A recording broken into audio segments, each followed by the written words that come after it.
Welcome to Tenor Tech, where I solve the problems you didn't even know you had. You start by preparing.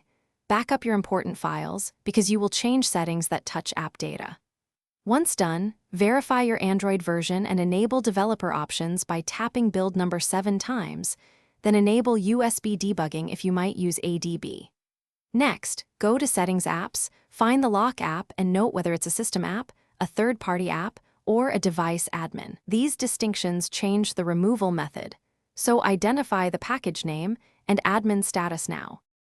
Once you've identified the app type, deactivate it as a device administrator first, otherwise uninstall will fail. If the uninstall button is unavailable, use ADB on your PC, connect via USB, run a DB devices to confirm connection, then a DB shell PM uninstall user 0 package. Name to remove the user installed instance.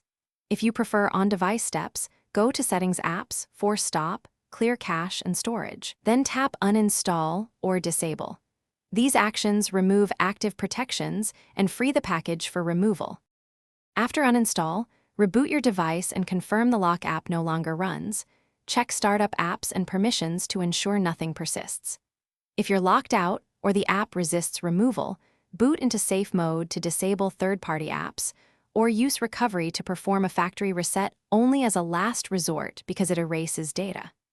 If problems continue, re-enable USB debugging and attempt the ADB uninstall again, or consider flashing the stock ROM. This fully restores system files. Thanks for watching. Subscribe to keep your life in tune.